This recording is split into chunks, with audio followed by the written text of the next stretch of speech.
Baik, selamat siang. Oke, eh nanti ada perkuliahan ya jam setengah empat ya. Oke, eh sedikit kita berbicara tentang rencana pembelajaran semester atau RPS. Jadi agak canggung juga ya ketika berbicara lewat daring itu kan. Harus membiasakan diri ya, harus membuat ibaratnya harus membuat rekaman dan saya harus upload itu kan, sedikit curhat dikit sebelum saya buka ke paparan RPS itu. Jadi gini, sebenarnya apa sih yang bikin seperti apa sih rencana pembelajaran semester atau RPS di mata kuliah sistem pertahanan jaringan itu sendiri. Eh, jadi RPS dari sistem pertahanan jaringan ini kan sebenarnya kan diambilkan dari Certified Network Defense atau CND punyanya SC Council. Eh, Tim perumusnya ada di sini yang menyusun adalah Pak Banu Santoso STMN, dia yang meneruskan di sini. Terus yang mengampu ada beberapa dosen dulunya ya, ada Pak Banu Santoso STMN, saya sendiri, dan Pak Wahid Miftahul Azhari SKMMT itu.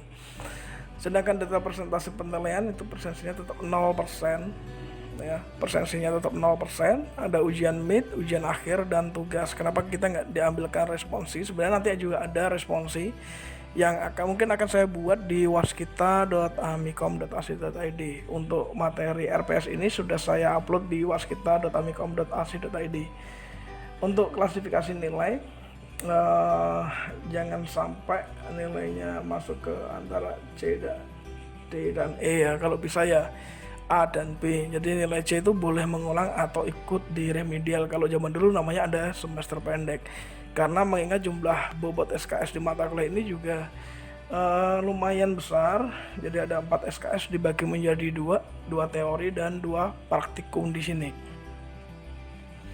Oke, ini CND sendiri atau mata kuliah dari sistem pertahanan jaringan digunakan pada semester genap atau semester 4 itu sendiri.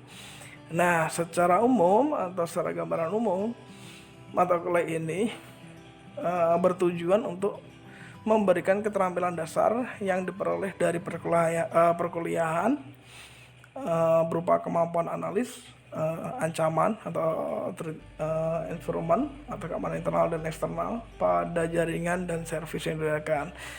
Jadi ada beberapa macam. Kalau kita mengenal dengan basicnya tentang jaringan komputer itu kan ada oscillator dibagi menjadi 7 ya.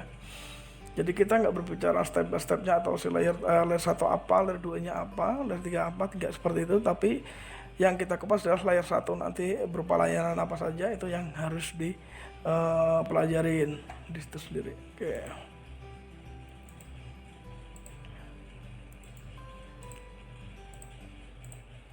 Oke. Sedangkan tuh capaian pembelajaran setelah selesai perkuliahan ini, teman-teman diharapkan mampu secara mandiri untuk melakukan penelitian atau pengembangan secara teknis itu ya.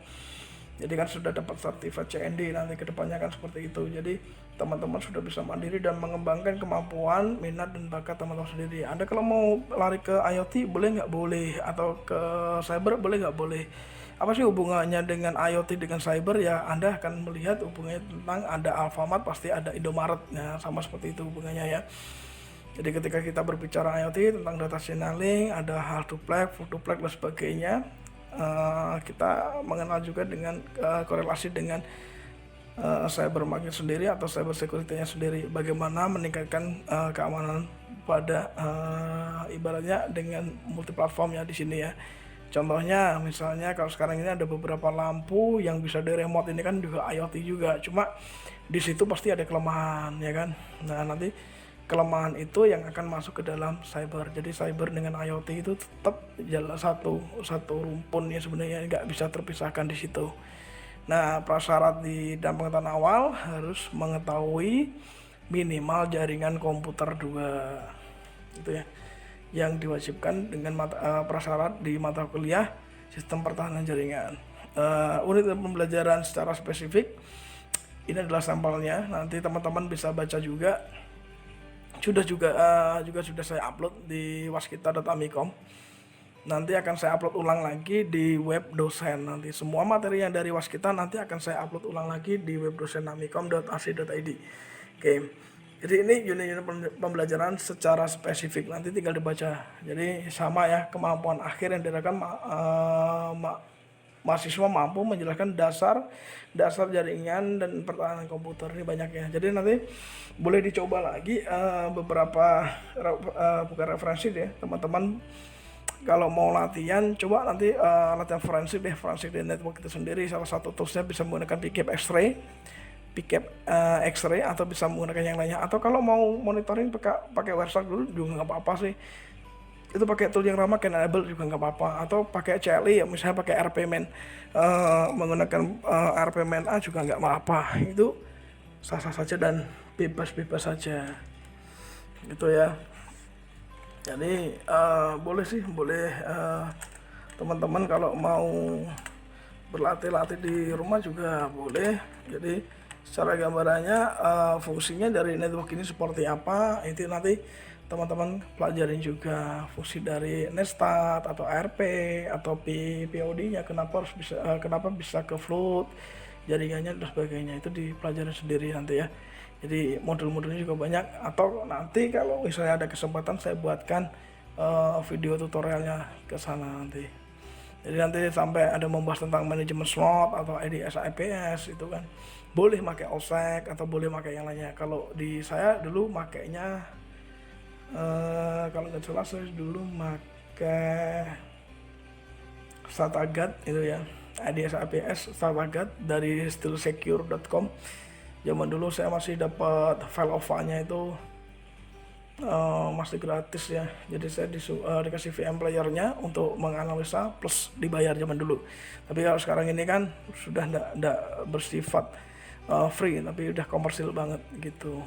Jadi teman-teman yang lakukan sekarang ketika mendapatkan file OVA, nanti kan teman-teman udah bisa buka ya, dibukanya pakai VirtualBox nanti ya, dianalisis, terus dibuat POC-nya, proof of concept-nya seperti apa, terus dibuat IRP atau IRS-nya di situ. Tentu pasti menggunakan framework network security, yaitu yang digunakan pakai di NVD atau pakai NIST framework cyber security. Itu harus diterapkan sekarang. Terus setiap vulnerability atau kerentanan nanti dicek levelnya berapa, apakah dia high, apa dia middle, atau dia masuk ke low-nya, harus dikategorikan. Jadi teman-teman harus lihat ke NVD-nya seperti apa. Nah, dari situ nanti akan dipetakan lagi tugas atau aktivitas penilaian tadi yang sekarang sudah teman-teman kerjakan nih. Jadi ada membuat resume. Jadi nggak boleh sama nih antara satu kelompok satu dengan kelompok yang lain, tidak boleh sama gitu ya. Ini contohnya adalah tugas membuat resume materi perkuliahan teori, tugas membuat laporan praktikum, dan tugas membuat makalah dan menjawab kuisnya. Jadi teman-teman sudah lakukan sekarang. Jadi nggak perlu melakukan proses yang lainnya. Referensinya sama, ada di Aspen Council atau SC Council itu sendiri, atau bisa nyarilah di internet nanti pakai Dorking untuk nyari lebih cepatnya seperti apa nanti. Banyak sebenarnya kalau mau nyari di internet. Salah satu perpustakaan terbesar di dunia adalah Google. Jadi nanti teman-teman bisa lakukan, dan salah satu weapon yang terbagus adalah Google itu sendiri. Kita mau device web, kita mau ngapain web, kita mau cari kelemahan, pasti kita larinya ke Google dulu gitu. Kalau secara lomba sih spesifik ya, nanti ya servernya sudah disediakan. Cuma kalau secara sporadis atau dengan multi target, pasti yang dilakukan dengan toolsnya atau environment tools yang digunakan adalah Google itu sendiri. Nah, dari tadi yang rencana secara spesifik akan dibongkar lagi menjadi rencana pelaksanaan pembelajaran. Jadi nanti dibuat lagi per pertemuan kita tuh bahas apa. Contohnya di sini adalah minggu atau pertemuan dari pertemuan 1 dan 2, kemampuan akhir yang diharapkan mahasiswa mampu menjelaskan dasar jaringan dan pertahanan komputer, sama dengan di outline di atas tadi ya. Indikatornya pun sama, topik dan subtopiknya juga sama, aktivitas dan strategi pembelajarannya pun sama. Karena posisi sekarang ini daring, jadi untuk ceramah, diskusi, praktik, pretest, tugas ini kita masukkan dari dalam daring, atau kita bisa tanya dan tegur, tanya, sapa dan sebagainya di WAG-nya atau WhatsApp group itu sendiri. Waktu durasinya kalau dulu ketika masih offline bisa tetap muka 4 kali 50 menit, atau tugas di rumah 2 kali 100 menit. Benar jelas 10% dari keaktifan dan tugas itu sendiri. Jadi nanti teman-teman lihat di sini ini acuan sebagai RPS dan kontrak belajar teman-teman selama 1 semester di mata kuliah sistem pertahanan jaringan. Jadi gitu ya. Nanti kalau ada pertanyaan silahkan dijawab. Di pertemuan 15 nanti teman-teman sudah masuk ke intrusinya atau IDPS. Bisa membuat, Pak saya mau bikin honeypot Pak, boleh. Kalau mau bangun honeynet juga boleh. Pak saya mau buat ini pola DDMZ boleh, silakan. Atau buat protokol analis ROI per audio over protokol yang digunakan. Nah, siapa yang suka dengan IoT ya akan bergelut dibilang lebih baik ke ROIP-nya. ROIP itu sendiri bukan VoIP tapi ROIP Radio over Protocol. Jadi di situ nanti ada beberapa enkripsi yang tidak mudah untuk di decrypt itu sendiri. Banyak kok tutornya. Atau kalau mau bermain dengan IoT bisa masuk ke instructable.com. Itu ada beberapa contohnya di sana. Kalau VPN ini udah teman-teman udah paham lah, VPN ini udah tinggal cari aja user account-nya udah banyak, atau lewat browser juga banyak, browser dan sebagainya, nanti udah ada semuanya itu. Jadi di pertemuan 27 dan 28 teman-teman sudah mulai penanganan. Di sini ada penanganan, ada tanggapan di insiden respon pertama. Terus ada investigasi forensik. Jelas sekarang ini teman-teman sudah melakukan proses itu semuanya. Jadi kalau teman-teman mengerjakan dengan contoh beberapa file yang dikirimkan tadi atau beberapa file dari perlombaan-perlombaan itu sudah melebihi dari cukup dari lebih dari RPS ini. Begitu yang harusnya harusnya yang diberikan di labnya di Amikom ya seperti itu. Nah, ini contoh RPS-nya atau RPS yang digunakan di mata kuliah sistem pertahanan jaringan. Oke, nanti kalau ada yang mau ditanyakan atau kurang jelas bisa kembali lagi tanya ke WhatsApp group. Banyak sekali ya, jadi bermain tentang bagaimana kita mengaktifkan service yang ada di Windows itu sendiri, kenapa harus ada parent controlnya, atau kita berbicara tentang UAC-nya, user account controlnya. Di lain itu juga ada nanti service protokol, sama sih sebenarnya dengan Linux ya, tapi kalau Windows yang sekarang ini, dengan perubahan Windows yang sekarang ini memang mereka lebih menyempurnakan, tapi ada secret code yang ada di dalam Windows. Nanti teman-teman coba analisa perubahan Windows dari tahun ke tahun, generasi ke generasi itu seperti apa. Oke. Dan saya cukup untuk penjelasan di RPS ini atau paparan RPS ini. Nanti selamat mengerjakan dan sehat selalu ya, jaga kesehatannya. Yang di Jogja juga hati-hati, yang di luar Jogja juga nggak perlu keluar-keluar kalau misalnya nggak penting-penting banget. Sampai ketemu di perkuliahan offline ya. Assalamualaikum warahmatullahi wabarakatuh.